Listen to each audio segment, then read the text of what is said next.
Greetings to all the students of class 9th. Welcome to today's class. Today we are going to continue chapter 7 triangles, where we are talking about congruency criterias of triangles. We are talking about side congruency, side congruency, angle side angle congruency, angle side congruency, and RHS means right angle, hypotenuse and side congruency. Today we are going to start exercise 7.3. In this video we will do 2 questions of this exercise and remaining questions will be covered in the next video. So let me start with the first question. Your first question is, triangle ABC and triangle DBC are 2 isosceles triangles. Triangle ABC and DBC, both the triangles are isosceles on the same base BC, because BC is here.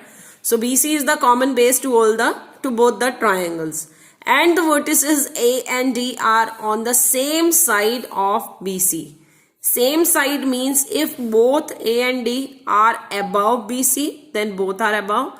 If either both are above or both are downward direction, in the downward direction of BC. So here in the figure you may see that this is the line BC. On this BC we have 2 triangles ABC and we have triangle DBC, right? These both triangles are isosceles, means AB is equal to AC, means DB is equal to DC. They are saying both A and D are on the same side of BC. दोनों ही BC के ऊपर की direction में हमने लिए हैं. We have not taken A in the upward direction and D in the downward direction. Both are in the upward direction of BC, right? And then they are saying in AD, if AD is extended to intersect BC at P, आपने A को D से join किया और इसे extend किया so that it intersect BC at point P. AD को join करते हुए आपने लाइन को extend किया so that ये BC को P point पर intersect कर दे, cut कर दे. Then we have to prove 4 different parts. These parts are triangle ABD, congruent triangle ACD. ABD, this triangle they are talking about, and triangle ACD. ACD means they are talking about these 2 upper triangles, right? Let we first prove the result of part 1. Later on we will go on 2, 3 and 4 parts, right? So how to start? It is a theorem. So we will have to write given, to prove and proof. So in the given, you are given 2 triangles. One is triangle ABC, other is triangle DBC. ABC is isosceles, means we are writing AB is equal to AC. DBC is also isosceles, so we are writing DB is equal to DC. Then we have to write to prove. To prove, what to prove? These 4 parts are to be proved. So I have mentioned 1, 2, 3, 4, but you will write कि आपको यहाँ क्या prove करना है. All these 4 parts you have to write here. 1, 2, 3 and 4, right? I am starting with part 1. Your part 1, we have to show that triangle ABD, this triangle, and triangle ACD, आपने इनकी congruency prove करनी है. Let we see how can we prove. ABD की AB, ACD triangle की AC, they both are equal, single sign is there, right? फिर ABD की BD, ACD की CD, they both are equal, given again, क्योंकि ये वाला isosceles था तो ये आपस में इक्वल हो गई, बट ये इन ट्राइंगल्स में भी आ रही हैं. So we are using DB is equal to DC. And the third, AD and AD, both are common to both the triangles. So कौन सी कॉन्ग्रुएंसी बनी आपकी? Side side side congruency, both the triangles are congruent, right? So let we write in triangle ABD and triangle ACD. AB is equal to AC. This is given to us. BD is equal to CD. This is also given to us. And third is AD is equal to AD because they are common to both the triangles. That implies we can write that triangle ABD congruent to triangle ACD by side side side congruency. Right? So this was your first part. दोबारा से देख लीजिए, एक एक part को ही repeat करते हैं, पूरा क्वेश्चन अलग से रिपीट नहीं करेंगे. You were given two triangles, triangle ABC, DBC. ABC is isosceles, means AB is equal to AC. DBC is also isosceles, means DB is equal to DC. A और D को join करके extend किया है. We have to prove the congruency of these two triangles. We have already said AB AC के equal है, DB DC के equal है, और AD and AD, इस triangle में भी AD पूरी आ रही है और इस ट्राइंगल में भी AD पूरी आ रही है. So by side side side congruency ये वाली ट्राइंगल और ये ट्राइंगल आपस में क्या हो गई? कॉन्ग्रुएंट हो गई, right? Next we are coming to the next part. Your next part is triangle ABP congruent triangle ACP. आपने लेना है ABP एंड ACP. अब बीच वाली लाइन को थोड़ी देर के लिए भूल जाइए कि ये बीच में कोई लाइन है, राइट? अब हम बात करते हैं इधर वाले ट्राइंगल की, इस लाइन के इधर और इधर वाले ट्राइंगल की, राइट? ओके. इस ट्राइंगल की AB, इस ट्राइंगल की AC इक्वल है. Okay, given to us. AP and AP, इस ट्राइंगल की AP, इस ट्राइंगल की AP सेम हो गई, common, right? What third thing we have to take to prove the congruency of two triangles? हमने कहा है कि ट्राइंगल में 6 चीजें होती हैं, 3 एंगल्स एंड 3 साइड्स. सो इधर वाले ट्राइंगल और इधर वाले ट्राइंगल की हमने ये साइड इक्वल ले ली, एक ये साइड कॉमन ले ली. Let we see check other things. ये साइड इस साइड के इक्वल है? नहीं है, हमें पता ही नहीं है. Nothing is given to us, so we can not take it कि ये इसके इक्वल है, राइट? ओके. और क्या लें? एंगल्स की बात कर लें. क्या ये वाला एंगल इस एंगल के इक्वल है? हो सकता है, क्योंकि AB और AC इक्वल है, तो AB के सामने एंगल C, AB के सामने एंगल B इक्वल हो गए, तो हमें तीसरी चीज मिल गई. अच्छा, चलिए मान लीजिए तीसरी चीज आपको इक्वल मिल गई, बट ये कॉन्ग्रुएंसी कौन सी बनी? मैं इसको एक बार दोबारा से फिगर ड्रॉ कर लेती हूँ without the inner line. I am taking this triangle A, B, C and this is point P. आपको गिवन है ये इसके इक्वल है, ये कॉमन हो गई. We have to prove the congruency of these two triangles. ये एक साइड, दूसरी साइड, दूसरा हम कह रहे हैं कि ये एंगल इसके इक्वल हो गया. अगर ये एंगल इक्वल हो गया, let we see which congruency is this. एक ट्राइंगल में देखते हैं. I am talking about ABP. इस ट्राइंगल की ये साइड ली है, दूसरी आपने ये साइड ली है, एक आपने ये एंगल लिया है, तो कौन सी कॉन्ग्रुएंसी बनती है? Side angle side? No. Side angle side के लिए साइड साइड तो ये है, तो इनके बीच वाला एंगल होना चाहिए. साइड एंगल साइड आपकी तब बनेगी. ऐसे नहीं कि side side angle but side angle कोई कॉन्ग्रुएंसी ही नहीं है. साइड एंगल सीक्वेंस तो हमारा यही बनता है, या फिर एंगल साइड, ये तो दोनों ही कोई कॉन्ग्रुएंसी नहीं है. So we can not take these two angles in to prove the congruency of two triangles. We will have to see something else. अब वो तीसरी चीज क्या है? चलिए दूसरे एंगल की बात करते हैं. क्या ये एंगल इसके इक्वल है? क्या ये एंगल इसके इक्वल है? Don't know, nothing is given to us. तीसरी चीज आ गई, हमने इस साइड की बात कर ली, इस एंगल की बात कर ली, इस एंगल की बात कर ली, अब रह गया ये एंगल। क्या ये एंगल इसके इक्वल है? पता नहीं, but we are going to use this result that this angle is equal to this angle. अब वो बता दीजिए कहां से आएगा। We are saying this angle and this angle they are equal, right. ये एंगल्स क्यों इक्वल है? ये एंगल्स इसलिए इक्वल है because you have proved the congruency of this triangle and this triangle. अगर ये दोनों ट्राइंगल्स इक्वल हैं तो इसका ये एंगल और इसका ये एंगल आपस में क्या हो गए? इक्वल हो गए। I am taking this one and this as 2। अब देख लीजिए कॉन्ग्रुएंसी आपकी कौन सी बनी।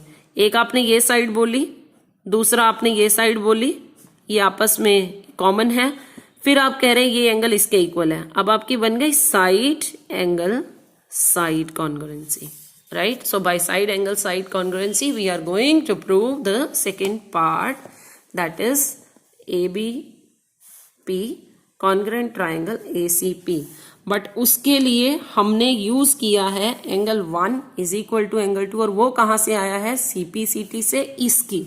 सो you will have to mention here only that angle 1 is equal to angle 2 by CPCT, right? Now second part, we are taking in triangle ABP and triangle ACP। ABP में AB is equal to AC, angle 1 is equal to angle 2, third we said AP is equal to AP। reason लिख लीजिए, this was given to us, 1 is equal to 2 आपने prove किया है। So you will mention that you have proved AP is equal to AP. This is common to both the triangles. That means triangle ABP and triangle ACP, they are congruent by side angle side congruency. Right? So they are congruent by side angle side congruency. Right दोबारा से देखिए what we have done. आपने लिए हैं ये दो triangles, इन दो triangles में आपकी ये साइड इसके इक्वल थी, AP and AP, this was common to both the triangles. तीसरी चीज हमें कोई भी गिवन नहीं थी, बट आपने पार्ट्स बाय पार्ट्स करते जाएंगे तो आपको ये ध्यान रखना है, जो आपके अगर आपको थर्ड चीज नहीं मिल रही है तो वो आपको ऊपर वाला जो आपने पार्ट प्रूव किया है वहां से कुछ ना कुछ आपको हिंट मिलेगा, right. So we have taken the result from here. जब हमने इन दो ट्राइंगल्स की कॉन्ग्रुएंसी प्रूव करी तो हमें पता चलेगा that angle 1 is equal to angle 2 by CPCT। तो हमने यहीं पे लिख दिया angle 1 and 2 they are equal by CPCT। Then we are going to use it in these two triangles. अब इसमें ये इसके इक्वल हो गई, ये एंगल इसके इक्वल हो गया, 1 and 2 are equal. AP and AP ये कॉमन हो गई दोनों ट्राइंगल्स में, तो आपकी कॉन्ग्रुएंसी बनी साइड एंगल साइड कॉन्ग्रुएंसी से both the triangles are congruent, right. Let we come on the third part now. What is the third part देख लेते हैं। Your third part is AP bisects angle A and angle D। AP ये जो line है ये angle A को दो equal parts में डिवाइड कर रही है और एंगल D को भी दो इक्वल पार्ट्स में डिवाइड कर रही है, right. That means you have to prove 1 and 2 they are equal. Second you have to prove that 3 and 4 they are equal. क्या आपने 1 और 2 को इक्वल प्रूव कर दिया? कर दिया ना, आपने प्रूव कर दिया 1 is equal to 2। That means आपका एक पार्ट थर्ड पार्ट के भी फर्दर दो पार्ट्स हैं। AP bisects angle A, AP bisects angle D। इन दो पार्ट्स में से आपका वन पार्ट तो आपका फर्स्ट पार्ट में ही हो चुका, that angle 1 is equal to angle 2। That means AP ने एंगल A को बाइसेक्ट किया। Now we have to prove AP bisects angle D, means we have to prove angle 3 is equal to angle 4। अब 3 और 4 को equal prove करना है, आएंगे तो CPCT से, बट CPCT से आने के लिए आपको क्या करना पड़ेगा? You will have to prove the congruency of these two triangles, right. तो अब हम प्रूव करेंगे इन दो ट्राइंगल्स की कॉन्ग्रुएंसी। कैसे करेंगे? इस ट्राइंगल की, दोनों ट्राइंगल्स को देख लीजिए, ये और ये इक्वल हो गए, this is equal to this, ठीक है, कॉमन। अब तीसरी चीज कहां से लाएं? तीसरी चीज अगेन यू डोंट हैव, या तो आप ये ले लीजिए, ये एंगल इसके इक्वल है क्योंकि ये दो साइड्स इक्वल है, तो इसके सामने वाला एंगल और इसके सामने वाला एंगल इक्वल हुए। बट उस केस में हमारी कॉन्ग्रुएंसी बनी, एक तो ये साइड है, एक ये साइड है और एक ये एंगल है। साइड साइड एंगल कोई कॉन्ग्रुएंसी नहीं होती है। So again we need something, तो वो हमें क्या लाना पड़ेगा, वो हमें इससे ऊपर वाले पार्ट में से लेना पड़ेगा। ऊपर वाले पार्ट में से हम क्या लेंगे, अभी आपने सेकेंड पार्ट जो प्रूव किया है, in that you have proved that ABP and ACP they are congruent. और अगर ये कॉन्ग्रुएंट है तो क्या ये साइड और ये साइड इक्वल हो गई, right? BP is equal to CP. तो इस रिजल्ट को हमें सेकेंड पार्ट में ही लिखना पड़ेगा, that BP is equal to CP by CP सीटी। अब now we can use this result in these two triangles. ये इसके इक्वल हो गई, ये कॉमन हो गई, ये इसके इक्वल हो गई, राइट? तो by side side side congruency both the triangles will be congruent. Let we right. First of all we will have to mention here कि हमें क्या यूज करना है अगले पार्ट में। So that I am writing BP is equal to CP by CPCT, right? Now let we take the triangles. इन triangles कौन कौन सी ली हैं? B D P and C D P. BDP and triangle CDP. What we have taken? BD is equal to CD, DP is equal to DP and BP is equal to CP. Let me write the reason. BD is equal to CD, this is given to us. DP and DP, they are common, and BP is equal to CP, you have proved. So you will mention here that this you have already proved. That means triangle BDP congruent triangle CDP by side side side congruency, right? If they are congruent, that means, but हमने ये नहीं prove करना था, हमने prove करना था कि 3 और 4 इक्वल हैं, राइट? आपने तो 3 4 करना था, आपको इस ट्राइंगल की कॉन्ग्रुएंसी तो बोली नहीं थी। So this is now what we are going to write, 3 is equal to 4 by CP CT. That means angle 3 is equal to angle 4 by CP CT, right? That implies अगर 3 4 के equal है, then we are writing that AP bisects angle, कौन से angle को bisect किया है? D को। Also angle 1 is equal to angle 2, you have already proved.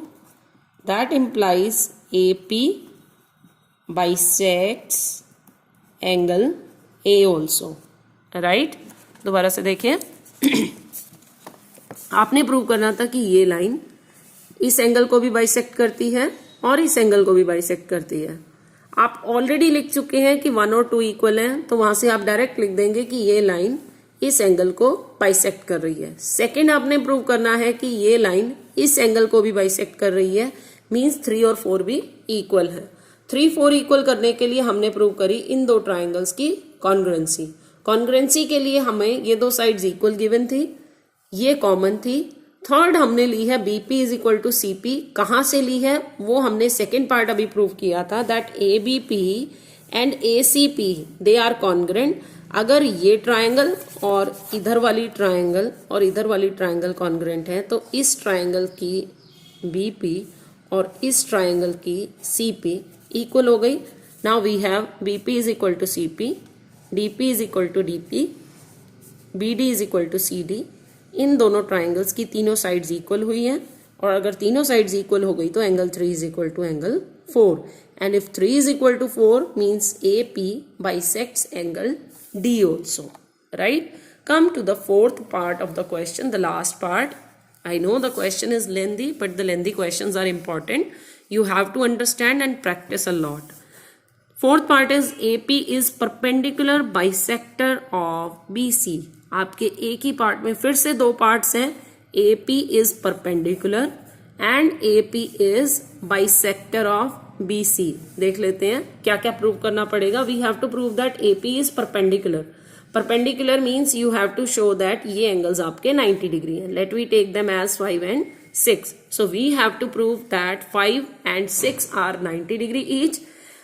AP is bisector of BC, मतलब आपने प्रूव करना है BP is equal to PC।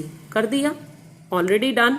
तो आपका फोर्थ पार्ट में से एक पार्ट तो ऑलरेडी प्रूव हो चुका है that BP is equal to CP means AP is bisector of BC। अब आपका काम रह गया 5 और 6 को 90-90 प्रूव करना। वो कैसे करें, वो करते हैं हम। आपके ये दोनों एंगल्स इक्वल होंगे, 5 and 6 they will be equal. क्यों? Because you have taken the congruency of this triangle and this triangle. इन दोनों ट्राइंगल्स की आपने कॉन्ग्रुएंसी प्रूव की है, means 5 is equal to 6, right. But 5 और 6 कैसे एंगल्स हैं? They are making linear pair, right.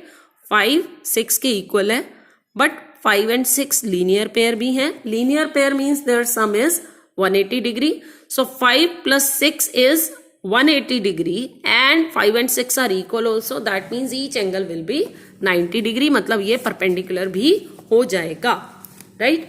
So we are writing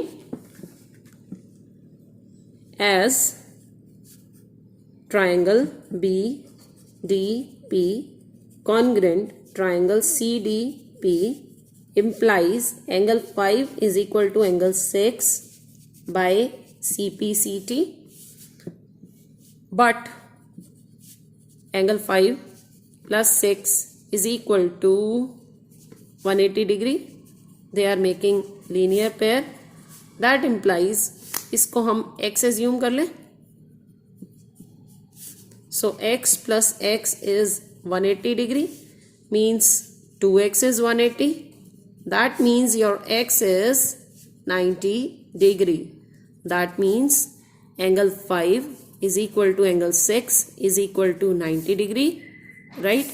इसके बाद लिख लीजिए also BP is equal to CP. That implies AP is perpendicular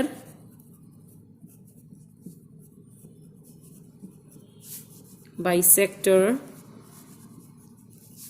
of BC, right? And then at the last you will write hence proved, right? So what we have done, I hope the question is clear to you now. आपने लिया है इन दोनों triangles के अंदर, आपने congruency prove की थी, means BP is equal to CP आ गया, मतलब ये लाइन इसका बाइसेक्टर हो गई। फिर आपने ये दोनों ट्राइंगल्स अगर कॉन्ग्रुएंट लिए हैं तो 5 इज इक्वल टू 6 हो गए, बट 5 plus 6 is 180। आपने 5 और 6 को x के इक्वल ले लिया, मीन्स x plus x 180, और we can say 5 plus 6 180, x plus x 180, 2x 180 means x is 90। और अगर x 90 हो गया, x का क्या था 5 and 6, so angle 5 and angle 6 they both are 90। आपके यहाँ से हो गए 5 and 6 both are 90। That means ये लाइन इसके ऊपर परपेंडिकुलर भी हो गई, बाइसेक्टर ऑलरेडी थी। So we have proved that AP is perpendicular bisector of BC। I know you are feeling bored, those who are not understanding, right? So shall we stop the video here? I think you should practice this question first because it is time consuming, so you will have to practice a lot. With the next question, we will meet in the next video. Till then, take care, keep practicing. Have a good day. Bye bye.